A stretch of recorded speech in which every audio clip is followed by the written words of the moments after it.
third-floor newsroom, the capaciousness of which has been facilitated by numerous regimented columns, the centre of which is dominated by a series of densely populated, curved desks, and the population of which has already rolled up its sleeves for the day's work.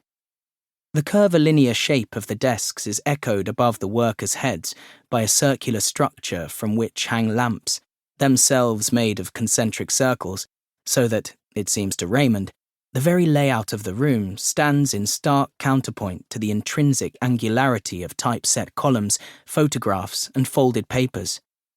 The scent of male bodies, of soap, coffee, and the tart perfume of printer's ink.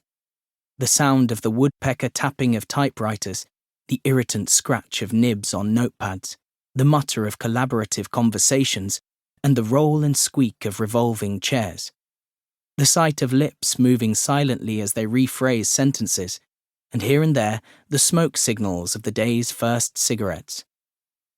A lady, red hair, pale green dress tied at the waist, her coat, of fur, slung over her shoulder, walks briskly past Raymond, brushing his shoulder heedlessly as she does so, then crosses the vast room at a pace and knocks on the glass of a hitherto unnoticed door, the interior of which is obscured by a lowered blind.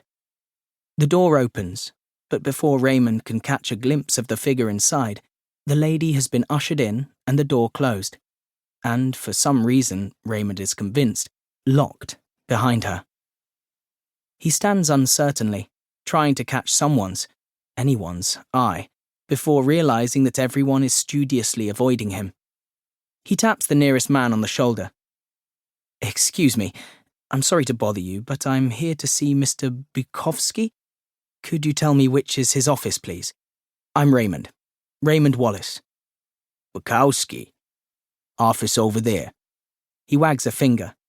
"But he's busy right now. You saw the lady?" "I see. Do you know how long he will be?" "Anybody's guess, pal. Anybody's guess." "Ah, I'm here from England and—" "No kidding." The man waves his hand vaguely over his desk, which is empty except for a small pile of paper, printed with what seem to be adverts. "Sounds to me like it's Dolores you need. Desk right outside Bukowski's door. Get yourself a coffee. She'll be in any minute." "Of course. I'm sorry to have bothered you."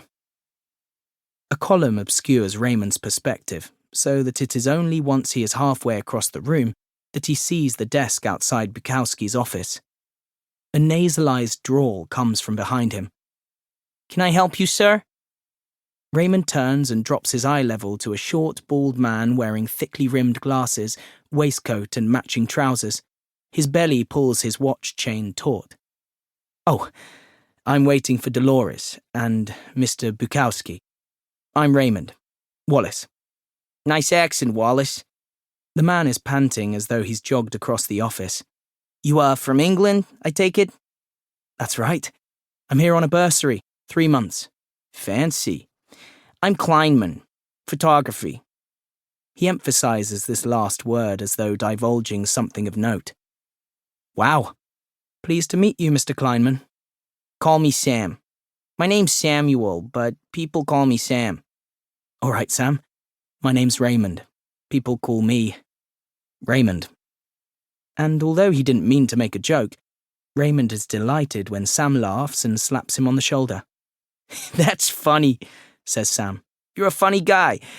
Hey, I'll show you where you can get a coffee." "You know," he says conspiratorially as he leads the way past a series of office doors, "Bukowski? Well, he can take some getting used to, especially if you're new. Like, he barely smiles, for example. But don't take any notice of that.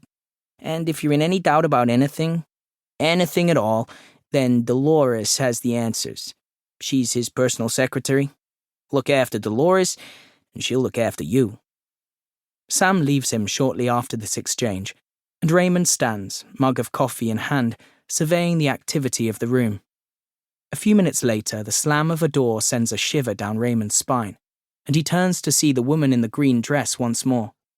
Fur now across her shoulders, head sunk low, she darts defiant glances at the men she passes, each of whom studiously avoids her eyes, and strides